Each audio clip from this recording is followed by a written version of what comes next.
Hello and welcome to another episode of Dance Teachers Academy. I am your host, Susie on the mic, and with me, as always, is the lovely, amazing dancer, May. How are you doing? Great. I am really wonderful this morning. Mother's Day. It is Mother's Day. I want everybody out there to thank their moms. Yes. And oh, by the way, every day is Mother's Day, not just today. True. So that's always important. You should always thank her. With us is the lovely Susie Thompson. How are you doing? I'm doing great. You're looking fabulous. Thank you. All red. Look at you. I'm totally digging that. We were talking off camera here just before we got started. Basically, how you got into this whole dancing thing, and I was saying, "Hey, save it for the thing." Right, and so we wanted you on because we just had recently Forrest Vance, and he was your partner. He had said some lovely things about you. Yes, he did. Did he? Yes, he did. Yes, we have it on. We have it recorded. We have it recorded, so I'm he definitely can't going to deny have it. to listen to that one. Yeah, so before we started filming, we were talking about, different struggles or challenges you had as a dancer, and you were saying self-confidence, which surprised me. Yeah. Well, it's because, one of the first and foremost reasons I actually got into the dancing is because when I saw what you could do competitively, and that was when I was on the University of Texas dance team. And we did go to Blackpool and everything, but I also saw it as acting, and I always loved to be acting. I was a drama queen growing up. You were that one, huh? Yes. I never really thought that on the dancing side of things I would necessarily be that good. I just know I enjoyed doing it and I enjoyed performing. So eventually turning professional, in a little over a year later, it was recommended that Forrest dance with me. You said Shirley Ballas recommended. Yes, she did. And she is like the queen. Yes. So, I do The often dance say that I feel that I credit her as being responsible for my career because that's she saw a talent in me that I didn't really know that I had. Mm-hmm. So it was exciting and kind of a whirlwind because, like I said, that was just over a year in the business, and we did start dancing together. I don't know if I want to say exactly what year. You don't have to say that. We don't say years on the show. It was back then. it was a while ago. And but we had gotten together, and sure enough, within 4 months, because he had already been in the United States final. So to me, it was like a major honor, and I just couldn't believe that somebody already in the final would dance with somebody who wasn't that experienced. That is kind of not what happens. No, it isn't. And everything, nobody really knew who I was yet, so everything was based around more what his talents were and everything. But within 4 months, we were second in the United States. I was going to say, if you're going to be dancing with Forrest, who's already established, you're coming in as a newcomer. Right. You got to be shaking a pretty mean leg. Yeah, well, believe me, I used to watch the other girls, especially once we started winning and stuff. It was like, am I that fast? I'm not that flexible, and I still questioned why we were winning. But there was definitely a certain charisma that I realized Forrest and I had on the floor together. Okay, there you go. His words were that people thought you two were really in love after they watched you dance. Those were his words, yeah. Actually, those were his exact words. Yeah. Oh, okay. I did have some people who thought maybe we were in a relationship. There we go. At the time, I do recall that. Some good acting, Susie. I know, on both our parts. Right? But I also realized it was performance. It wasn't just, and that was my asset, that I could make people feel things, that we could make people feel things. Yeah. And, some of the things I remember through the years is people coming up and say, I cried today and it was in your bolero. Thank you. Ooh, I want to talk about your bolero because that's the first time I saw you dance. This was a very well televised routine, your bolero routine with Forrest. And the reason that was a big deal too, so it was on at the Ohio Star Ball, which Channel 13. A lot of people saw ballroom dancing or got into it. Mayo talked about it for sure. Me, that's how I saw ballroom dancing on TV. And usually they didn't show the rhythm; they would show the international Latin. So this was a big deal and a big honor to show you and Forrest. And dancing that awesome bolero and you hitting that line at the end with your leg looked pretty flexible to me. I was powerful. And that was, so I was like, wow, look at her, Susie Thompson. So it really was a big deal. A lot of people saw that routine. And I'm very particular about bolero today. It was not my easiest dance. Okay. I mean, because I have to say, growing up, I was really a tomboy. Okay. So to develop that softness was something that I really had to work at. But I know ultimately I became known for that. And I will say, bolero taught me how powerful it is to be truly feminine. And I remember Terry Leone referred to me as the epitome of femininity. Wow. Compliment. So, I find that interesting that this was not your best dance. It wasn't to start. Cha-cha, the fast dances, be cheeky and stuff. Oh, right on. But to slow down and be soft. Of course, I also wondered, why am I in this business when letting a man lead me all the time? And then I finally realized, the more you wait and truly let the man lead, then he can lead. So therefore, who really has the control? Exactly. Are we still talking about dancing? Well, it is everyday life. It's a life lesson. Totally. Yeah, so, and it was, I have to say, the one who really kind of changed or added to what we did with the bolero was Bobby Medeiros. We only had one opportunity to take lessons with him, but he's one who really got us realizing that there is Cuban motion within the basic of bolero, which you don't even see much these days. Mm-hmm. I think it's, and this is why I say I'm very particular about it, because it was not my easiest dance, but I think it's unique, and it's unique in the fact that it has everything within its basic form. It has smooth dance hold. You can use a rhythm dance hold. It has rise and fall. It has stride. It has Cuban motion. Mm-hmm. But people tend to put the Cuban motion when they stop and wiggle or something now, instead of within the basic. Stop and wiggle. So, yeah, that's all you get now. It's like, So you want to keep that pure form of the bolero. Yes. Yeah, people which realizing is so and the beautiful. power of it. The power in the legs. That's something that I don't see basically in every dance either, from many levels of dancing up to the professionals. And really there's that power that you have to see in the legs as you move across, and utilizing that power to rise and then move into your rocks. The back rock in particular, I think, has gotten to be misconstrued. And it's for a couple reasons. One, when I first got in the business, bolero wasn't even a bronze or silver dance. You didn't get to do bolero until got into gold. And then, of course, with the competitions expanding and students competing more and wanting to do bolero, it was ultimately moved down along with Viennese waltz and paso doble, because those were both up in the gold as well. Mm-hmm. But I feel the basic concept of a regular rock versus a sit break have been muddled. So you see that straight leg action coming from a lowering, which doesn't allow for Cuban motion. So you're speaking Greek to me right now, but it sounds good. I realize that, but it's just that, and the other thing that happened was the influence of all these wonderful dancers who have come over from the other countries, who have never trained in those dances, and they taught what they knew and what they thought they saw. And so a lot of it got kind of muddled. Okay. And I'm interested in talking about that. I'm curious about your opinion about that. So you're talking about maybe Latin dancers that switch over to rhythm. Not switching over necessarily. This is just from the training to start with. Okay. And I don't see... I truly don't really have any problem with anybody switching across. I mean, I started with International Latin. I didn't even do American style until I started dancing with Forrest. Okay.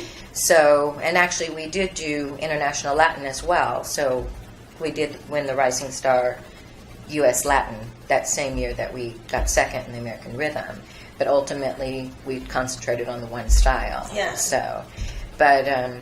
I think all styles are beautiful, right? They are. But we want to keep them all having their characteristics. Yes. But as Vernon Brock said, good dancing is good dancing. And there's certain things that I do think look better with the straight leg, and I think there's certain things that can be done more with the bent leg. And I think both styles have influenced each other in a lot of good ways. But American style will, I don't know of my lifetime if it will ever get its credit for that, because of how many years I started years ago. Back then. The international was always very clean, always disciplined, but it was a bell. There was not anything really going on through the center. And now there is, and you actually see a lot more bent leg action happening in the international as well, because on a side break, you can be much more rhythmical through your center if you're able to flex into the knee. Okay, and so I do think that influence has been there. I think international cha-cha looks more like American than vice versa.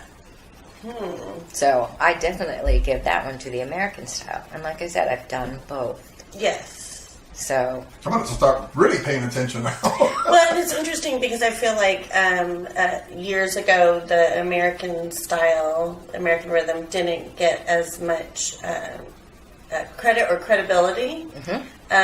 Because only now has Blackpool opened up the American style. Just last year, right? right. Yeah. And the year before, it was simply a lovely exhibition that they did. And it was just with the smooth, I believe. I don't think That's they had- right. That's right. So this is a big deal. And I have heard people say off camera that they felt a little bit, that rubbed them the wrong way for Blackpool not to open up to the American style. Or if not opening up, maybe even putting it down a little bit. And it's really lovely in its form. And It is. I mean, there's certain things I love. I want to see the authenticity of mambo. I want to see it really grounded and look more like the street style. Yeah. But then I love paso doble, which, Yeah. so to me it was always, I wish I could pick my own five. Of course, I don't know if I'd ever stick with the same five, because I love bolero. I like the slowness of international rumba, but there's certain assets with the American style as well. So if I understand having the authenticity of what the dances are, and that does require a certain action, but it doesn't mean that at times I can't use a straight leg. I think a straighter leg walking forward is prettier. So, and it's more natural to walk forward on a straight leg. Okay, it's more natural to move into a bent leg on a side break, really, than a straight leg. So, good dancing's good dancing. Yeah. Brock. The artists out there have to interpret what they like to do. Exactly that word, because that's another thing. I think we've gotten so competitive that there is a lot of artistry that is lost. I think everybody's that. trying to look alike instead of being their own individual. And like I said, I got into this for acting. I thought it was fun, be fun, flirtatious, and cha-cha, be down and dirty and mambo, be soft and innocent, yet still have stirrings and bolero. So that's all the fun stuff with that. Yeah. And that's what I want to see in performance, because it is about how you make people feel. That's what's more long-term memory with everybody. And it was Rude Vermey, calling out all these names now, who said, ultimately, it is not the amount of times you win. It's the memory you leave with the people. Oh, Yes, that's it's a interesting good that you one. say that, because Yes. we just left Emerald, and some of the pros that I'm sitting there watching, I mean, they're fast, they're powerful, but nothing stands out. Right. Absolutely nothing stands out. And if that's from an innocent eye. Yeah. And so this is interesting. That's why I always like to hear his opinion on the dancing, because I think it can be dangerous for a dancer sometimes to get a little bit indulgent in their dance, so that they lose who we're dancing for, which is an audience. Right. Yeah. And I got that word and remember that just from Simon, American Idol, when a singer would come on and maybe do something crazy with their voice to show off their voice, but he didn't feel like they were telling a story, and that was his favorite word, indulgent. And I remember that because I thought, okay, what am I doing with this performance that I'm doing? Am I being indulgent with, the dancing, or am I connecting with the audience? I don't mind things being different, but I feel like it's our duty as a dancer, a performer, to connect with the audience. What do you think? Yes. The biggest way that's lost, though, is because the couples aren't connecting with each other. Okay. That makes sense. Yeah. I feel like a lot of, like, if they story. turn past, and it's like two very good dancers who are not dancing together. And if you don't see that story, then it doesn't affect you.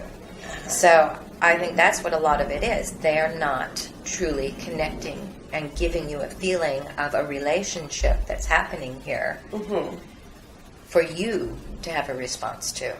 I mean, it's very nice to look and just, wow, boy, that was, can that girl spin? Or something like that. Sure. But, or look at how she can stretch that leg. Nice leg. Yeah, nice leg. Okay.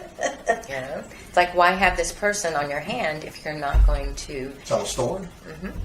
Pretty much. Well, like I said, they look great. I mean, fantastic shape, amazing, dancing. Okay, next. They all look cookie cutter. So listen to what he's saying, because that's what happens with the audience. Yeah. And I say, first and foremost, you dance for yourself. Yes. Secondly, you dance for your partner. Thirdly, you dance for the audience. Fourthly, forget the judges. Okay. Pretty much. Okay, because the judges are there.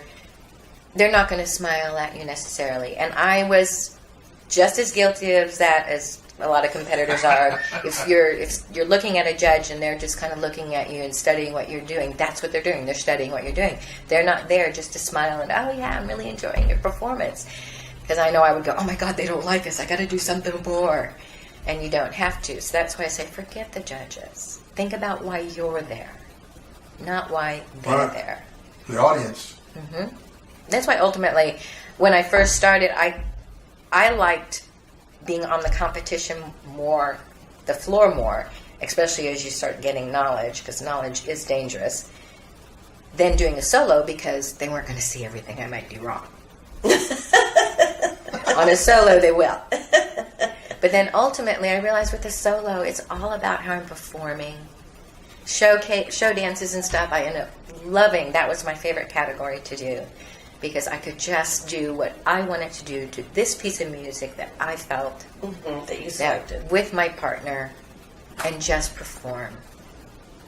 And I know that's one reason why Forrest and I were very popular for doing shows back in the day with us. And it was because we were spontaneous. It's not that we really ever had a practice show, which this is another thing I do miss about shows. Nowadays it's like, do one dance, go change. Do your next dance, go change. Maybe talk on the mic, you thank the organizers and da-da-da-da, but we used to always talk on the mic and we even got audience members involved in our performance. And that to me is a show. It wasn't just doing competitive routines. So nowadays, that's all it is, really. And I want to see more of the competitors playing with the audience more, talking to the audience. And we did actually get people up on the floor with us at one point, like before we did our bolero. And Forrest would have one of the men come up, and he'd tell him to place his hand here and place his hand here and dance a bolero, and then he'd slide his hands like down to my butt or something. And we'd have fun with it with everybody. Especially the guy that did that. All right. So, and now there's not a lot of interaction. It's like, I want to see more of that. Because again, that's more the memory that you leave with people, which I still don't expect to be remembered a lot of times. And people go, oh, I know you. And it's like, okay. So that's back to that confidence thing. But, it's like, oh, wow. Let's go back to that confidence thing, because I want to talk about, how did you overcome that? I'm not going to admit that I fully have. Oh. Okay. So because it's always something. I think we all have that. Especially being in such a, I'm sorry, but vain business. We're always trying to look our best, and costumes and the makeup and all of that kind of stuff. Yeah. Got to bring your A game. So, and then getting out there and teaching. And I am confident about my teaching. It amazes me what I understand about what the body can do. And that's one thing I love about teaching, is because the constant realization or awareness of all the different things we can do with our body to create feeling. I used to think feeling was just about how you expressed yourself, but there's certain actions in just the use of the muscle, because when you feel, you use muscles. Sure. So it does amaze me with that, but it's just, it's just wondering, did I really give my best, I guess. Okay. Well, I think that's great in a performer, in a way, to always ask themselves that, instead of being in that place of, I made it. I'm there already. Or clap for me. Oh, you're hitting home right now, because we saw a performance at a competition. And these are incredible dancers, but they spend a lot of time in their first routine, cha-cha. They were the show piece. Getting the audience to clap for them, but not actually dancing at that point.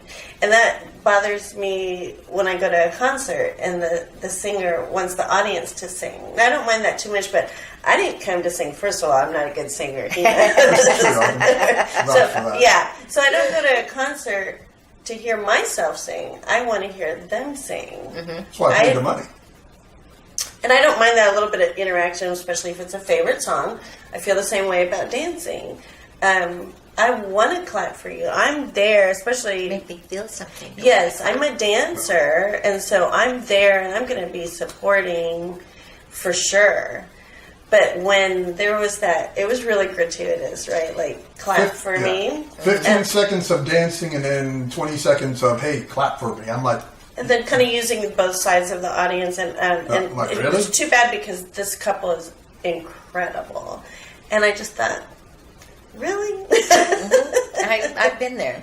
I didn't really understand what I was questioning at the time, because I'm thinking, well, they were really good, but why is it bothering you? Am I not really wanting to respond? And then I realized, because I want to see the performance. Yes. So do something. So, Yeah. You got paid to dance. How about you dance a little bit? Entertain me. Yeah, Don't entertain. just show me how technically sound you are. Because it's art. This is an art. Anything that really, if you think about it, is opinion-based, it's an art. Certainly. We're not crossing the line.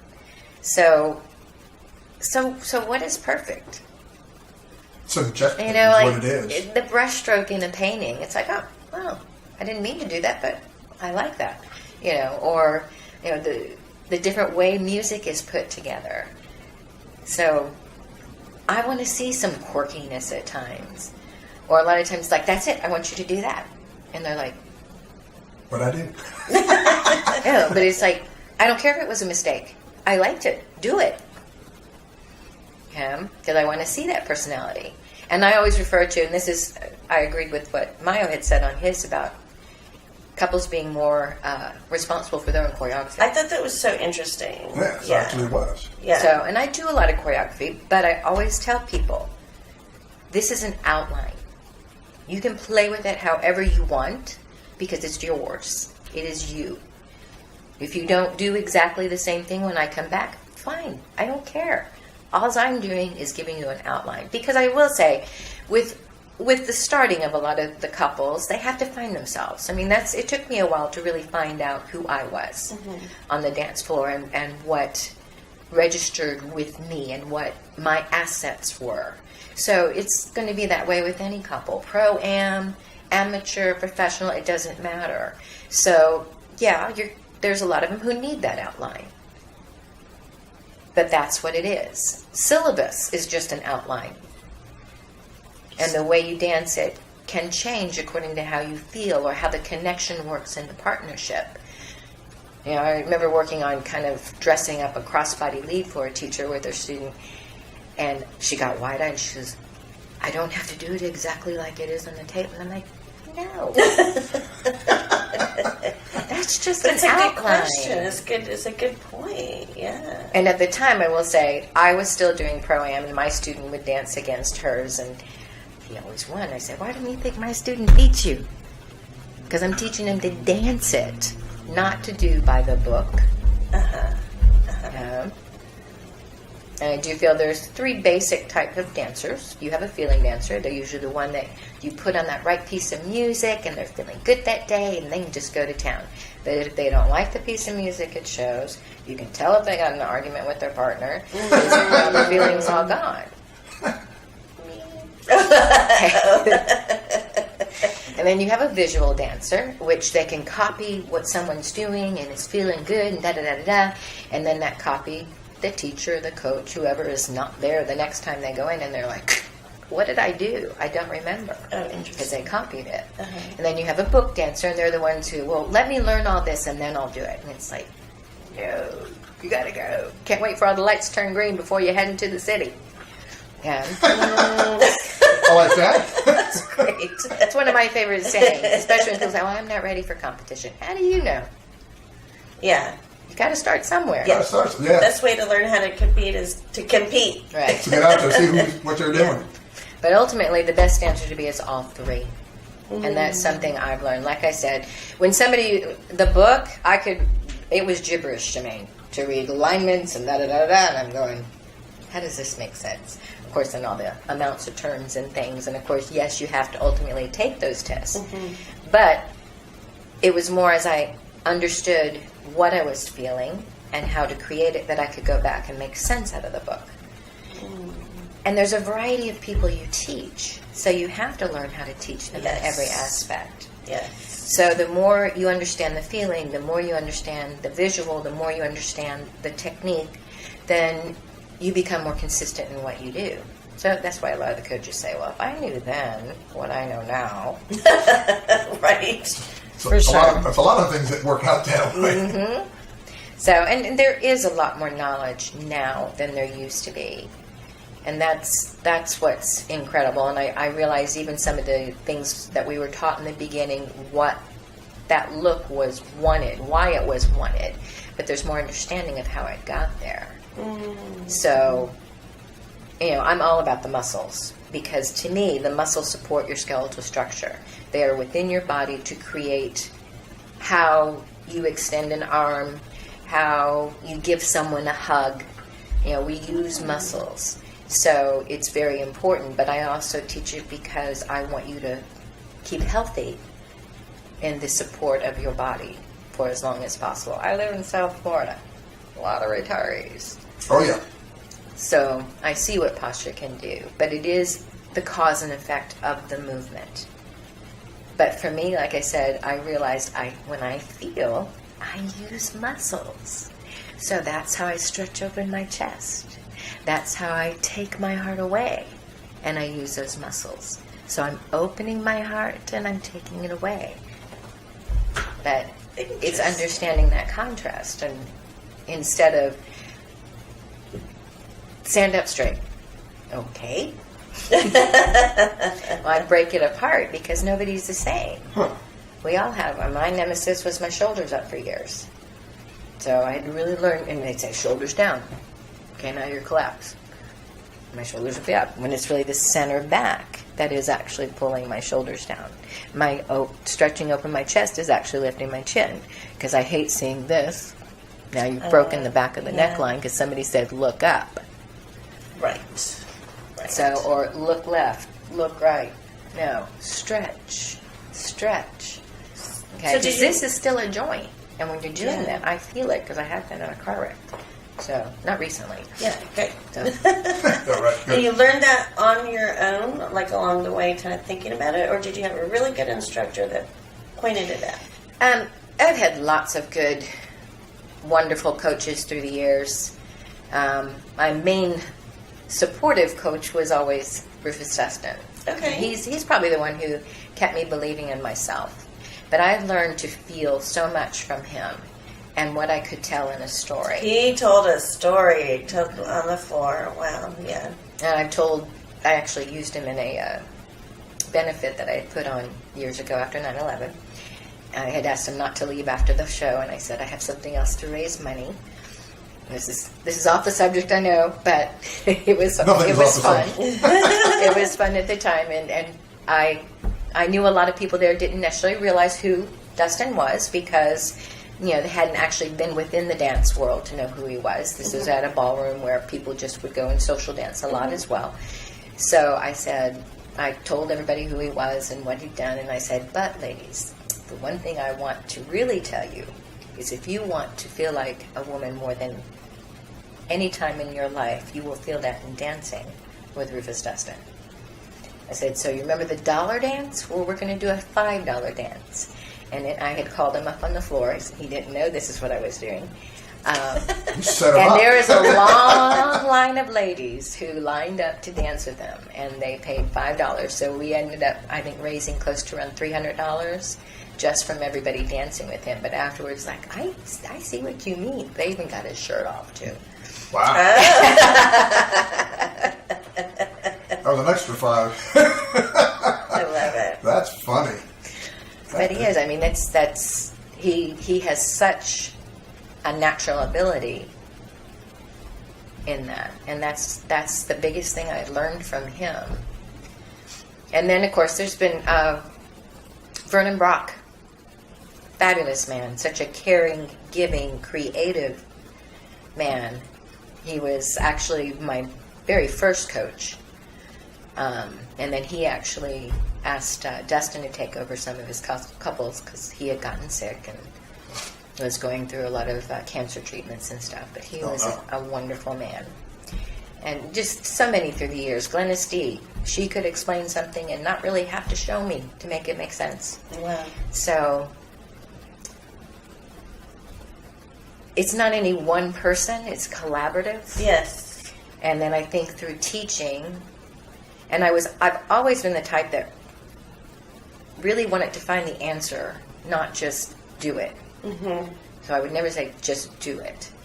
So I was always studying and analyzing, and I do think from all of what I've received, I started discovering more within myself and how to explain it with students. Sure, you retain it more if you Exactly. take more time to analyze it. Mm-hmm. And it's like, oh, hey, do this, boom, boom, done. But if you go, okay, well, if I use this amount of pressure to do this, and this is the result, okay, now it stays longer. Mm-hmm. And you can convey it, as you say, you can teach it to someone a lot better because now you fully understand it. Mm-hmm. That makes sense. Yes, my students would kind of laugh. They all got to know that if I said, that was better, from somebody else, it might have been, oh, that was great. But I was like, that was better. Or if I all of a sudden kind of went off and was just like doing a box basic and just kind of looking up and just, they're like, okay, she's in her zone. She's trying to figure out something here. Give her a moment. But they knew I'd come back with another explanation. Sure. So I always like to know why, too. I feel like I learn better if I understand the why. Sure. I know it'll surprise you that I ask a lot of questions. No, it doesn't surprise me at all, actually. I love when the professionals ask me a lot of questions. Yeah, because I always want to know the why. I feel I just learn better if I understand why are we doing that. And I do also realize that for all of us, it's not necessarily even that you may be learning something new, but you may be learning another way to say it or another angle to look at it. Mm-hmm. So, because I've done that and taking coaching with some of my peers with my students, and it's like, oh, I like the way he said that. Mm-hmm. Sure. And then I steal it. I'm going to use that. But I may have said it and I know I do it, but I like the way he said it, so I'm gonna sure expand on that. Absolutely. Add it to the repertoire. Mm-hmm. All right. So when I'm hearing you talk about, just real quick, the people that influenced you, the instructors, the many instructors or peers that assisted you with your dancing, in there I definitely get the tone of it was much more than just giving information about how to move your body. Yes. And the artistry. The artistry, and also maybe building some confidence and helping with that too. So it sounds like they were great in many areas, right? Not just technicians. Right.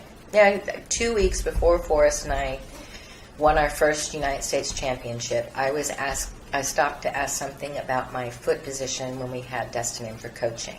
He had actually changed around 2 of our routines. And before I could finish, he put his hands on his hips and he just looked at me and said, "Would you shut up about your legs and feet?" Okay. And he says, "Whether you realize it or not, you have the best legs and feet out there." He said, "What you've lost is your animalism. When you came out with Forrest, people were like, 'Oh my gosh, where did you get this girl?'" And he was right. That's why I say knowledge is dangerous. I'd gotten so concerned about trying to be so perfect that I wasn't giving the performance that I had. And they missed that. Because that year, Joe and Jan had retired. They were the previous champions. And there was like 3 of the couples in the final that had a possible shot at that United States Championship. We had been second the year before, but we'd been flipping around in our placements through the year. But that USBC, I realized he was right. I walked into that room with so much more confidence. Forrest and I were ready. I had everything put together. My costume had actually been designed by Vernon Brock. And he had us do 2 different colors. So we wore, and that was kind of one of the start of the years when they started doing a change of costume for the final. But it was a really cool costume. I'll never forget it. And I had my rhinestone crown, and I even had my toes rhinestoned. I was ready to go. You were completely blinged out. So, Nice. and it was just a total different plane of confidence that I'd ever had. And I will never forget that. But it was Dustin. It was 2 weeks before. And he brought me back to who I was. There you go. So we ended up winning 4 out of the 5 dances that year. And as soon as they said, for the second place couple, second in Bolero, I knew it was ours. Because we had been pretty much winning the Bolero most of the time. So, but it was exciting. And that was the year of the bows. And what I mean by the bows is in between each dance, we were doing this big grand bow. I just put my leg out and tighten my muscle and do a grand curtsy, and Forrest would take me around, and then it got to a point that the announcer said, "Mr. Vance, could you move off the floor a little bit quicker?" And Dustin... Take your girl with you. Dustin was not judging that year, and he stood up and he says he can take as much time as he wants. So when it got to the final, we were doing our big bows and stuff, and then the Gingriches were the other couple that was really strong in contention for the first placement as well. They were doing their bows, and Bruno and Luann were doing their bows, and nobody was getting off the floor. And this was the competitive tomboy side of me, probably, but I said to Forrest, "Put me right in front of her." So he took me down the floor and rolled me out right in front of Diane. And so I did my curtsy. She jumped around in front of me. And, we were playing with it. And the audience was going crazy. And then Forrest grabbed her hand and pulled her back. And so then I get Perry's hand. And then we all got together and did the bow together. Nice. So then we went off the floor. Everybody's laughing. And then all of a sudden I hear, just when we're about off the corner, Forrest goes, "Susie!" And I turn and he's... So I run out there and we got the last bow. So that was a very memorable year for us. And then of course it's fighting to keep it after that. Yeah. The problem with being on top is staying there. Right. It's definitely more fun to get it. It's harder to keep it. Yeah. So everybody's gunning for you. Mm-hmm. Get that big target painted on you. That's what we want to be. Mm-hmm. Mm-hmm. All right. Well, Ms. Thompson, thank you very much for being here today. It's a pleasure and very informative, as a matter of fact. Well, thank you. Like I said, I'm going to start looking some of that stuff up, and I'm going to go back on the tape. I'm going, okay, what is she talking about this cross? Never mind. I'll show you. I'll check that out. That was more information that I'm used to in one city. But thank you very much for that. Susie, great to have you. Absolutely. Thanks for having me. It was my pleasure. Yes, thank you. The lovely MA, thank you for being here. Thank you, Jose. All right, everybody, go take your moms out, and if you haven't called her, get on it right now. Folks, this has been another episode of Dance Teachers Academy. Thank you for watching.